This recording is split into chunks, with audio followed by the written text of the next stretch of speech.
After months of speculation on whether this was going to happen this summer, the Club World Cup is finally here among us. A tournament that, as FIFA put it, is supposed to bring the fans together, to bring the fans across the world and bring the highest level of competitive football that there is to offer. With 32 or 48 teams all around the world competing for a grand trophy, the Club World Cup, that is supposed to be happening every 4 years from now on. Now, on the surface, this looks absolutely incredible. I mean, this is something that everybody has been dreaming. I mean, a World Cup with the biggest clubs in the world, not only European clubs, but everywhere. Seeing, for example, Botafogo playing against an Asian elite club, something like Al Hilal or something, or even seeing how a South African club can manage up against a Real Madrid. That's what is expected for this Club World Cup to happen, and that's what fans would want. But does it really sound too good to be true? Well, in this video, I'm gonna be going over what I think about the Club World Cup and seeing if it is the best manageable thing to do, or if we should have waited for a more suitable, and whether we should make changes to existing schedules for the Club World Cup. So as I said, this Club World Cup has been drowned in controversy. First of all, I mean, being held in the United States, you know what happened last year with the Copa America. It was an absolute disaster what happened in the Copa America. And now you're going to have 32 teams with incredible fans. For example, in Argentina and all of those fellas are going to be swarming the stadiums. It's going to be very interesting to see how that pans out in the American aspect for stadium venues and security and logistics and all sorts of stuff. On top of that, ticket prices, I mean, we saw how it soared, how resellers were absolutely taking advantage of the tickets for the Copa America final. And I mean, we're still seeing the massively overpriced tickets that we have been seeing for the last couple of years even. I mean, there's rumors that say that FIFA can't even sell their entire stadium because people aren't convinced about this product. But let's get to the positives right now. I mean, as a football passionate fella, lots of people would love to see a Club World Cup. I mean, a lot of people have been dreaming of a Club World Cup with a bunch of clubs around the world are able to compete against each other, kind of in a knockout format. And we actually had that kind of in the Club World Cup that happened like in the Decembers and all of that, where only the European champions could compete in that, which was Europa League and Champions League, I believe. And it was against the other like confederate conference champions of their respective continent. And I mean, people would always try to see that, but I mean, the appeal is not there. You know, it's getting played in the middle of December. Sometimes it's getting played like at 5 a.m. And on top of that, you really aren't going to see very many good teams compete against each other. So they really changed this format into this Club World Cup kind of thing. And the main reason this was made is, of course, money, of course, but also because, as far as I know, they are trying to test out the waters for the World Cup that is going to be happening a year from now. Now, as I said, the Club World Cup in itself is a great idea. I mean, as I said, everybody's been wanting to see something like club against club. We're very excited to see, for example, Pachuca, Real Madrid. We saw it in the CONCACAF or the old Club World Cup final. But now we're going to be able to see not only Pachuca, but Monterrey. We're going to be able to see MLS teams compete. I mean, Asian teams compete. African teams compete against each other. On top of that, anyone who participates in the Club World Cup is going to get a massive amount of money.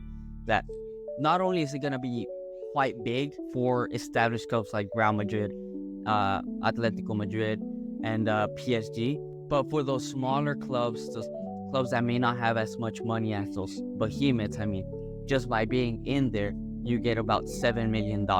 And as you win and tie and all of that, your amount just keeps growing, which is absolutely sensational for those tiny amount of clubs. Not to mention that the final prize is about $100 million. I mean, that is insane amount of money that is going to be getting for the winner of the Club World Cup. This amount of money can really prop up a team and help them a lot to rebuild and build in general this club. And it could be something that clubs could look forward to and build forward to for like 4 years, trying to make a run in the Club World Cup. Now, for the positives, that's essentially it.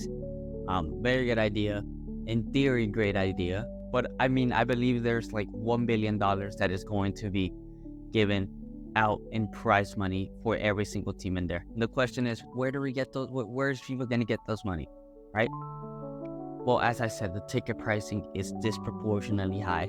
They're trying to throw in bundles for the World Cup. You're not even assured to get a ticket for the World Cup. Not only that, it seems like it's going to be, the TV deals were not there. So I don't, the zone got them $1 million to invest. I don't know what's going on, but they have the money to do that. And I mean, I feel like we're stuck in a spot where, for example, FIFA presidents and stuff and sports directives are chasing to increase profit when they might already have good profit. Now, I don't know if they have good profit, honestly, but I mean, this game is global. You're telling me these guys don't have a single bit of profit or as much profit as I heard that the FIFA president wanted to compete at least with the Champions League and the amount of revenue and profit that they bring in, right? Which is fair. It's fair. Money moves everything. Money moves the world. As I said, this idea isn't bad. However, it comes down to the players are tired. The players do not get a single bit of rest at this point. I mean, this tournament's going to run until, I believe, end of July. And then the players have about a month off to get ready for the season.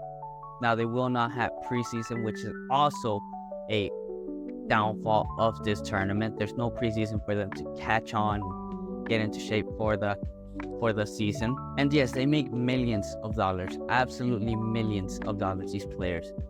But at the end of the day, man, if you want to see, for example, Jude Bellingham play until he's like 30, 40, 50, not 50, but if you want to see them play a longevity amount, not only that, at a high level, we do really got to protect and look forward to protecting our players. I mean, Jude Bellingham, in my opinion, is going to be the best center mid in the world, but if he gets a career-ending injury, how in the world is he going to reach that status? And talking about Bellingham, I mean, this guy is going to have to compete with like a broken shoulder because he can't get surgery right now because there's a Club World Cup, you know? So it's kind of like I would have rather him sit out the Club World Cup. Yes, $100 million, nothing to scoff at. But come on, man, you gotta have them ready for the season. It turns out he's gonna do it after the Club World Cup ends. He's gonna miss about half of the season by that point. So we're already seeing the effects of the Club World Cup without even having to play it yet. Not only that, but can you really trust a company like FIFA to carry out this tournament well?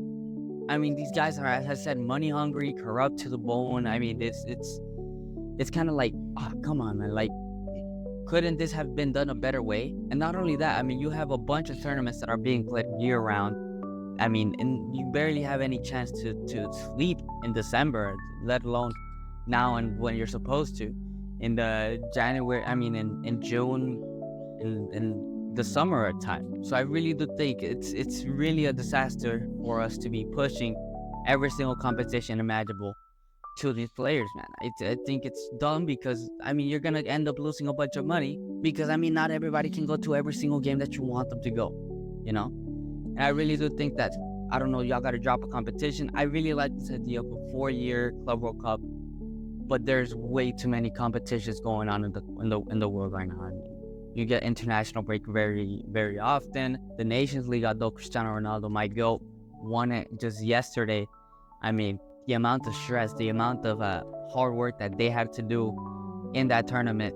For example, Vitinha, who is going to have to play a week from now in the Club World Cup with PSG. I'm truly like, bro, what in the world is going on? I mean, this guy has been in the Champions League final at 100%, has been in Nations League semis and the final at 100%, and now a week from now he's gonna go on to PSG and go again 100% out. Same with Nuno Mendes, same with the Inter Milan players, Fabian Ruiz as well.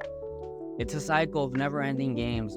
At the end of the day, it's gonna really destroy some players. I mean, Saka, I mean, we've seen him get played into the ground by Arteta, and look at him now. I mean, he's not doing bad, but God forbid he gets another horrendous injury. It might be his end. Same with Militao. I mean, now we're seeing that back-to-back seasons he's completely out of anything. Carvajal, yes, he's in his 30s, but he played pretty much the entire every single matches last year for Real Madrid. He ends up destroying himself.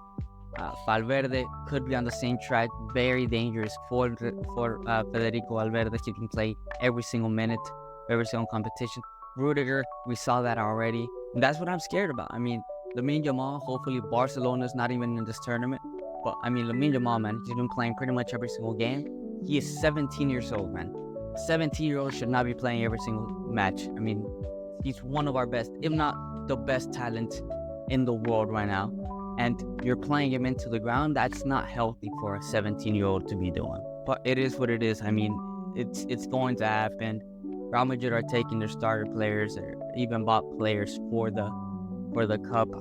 I would be lying to you if I said I wasn't excited and I wasn't going to see it. I really do think we must think, or at least the federations have to think about the amount of games that are being played. They got to learn how to drop games, learn how to drop, for example, make seasons shorter or something. I don't know what they have to do, but they have to do something to minimize the amount of games that are being played. And as I said in the beginning of the season, it's projected that a player that plays every single match plays about 70 or 80 games in the season. It's absolutely ludicrous.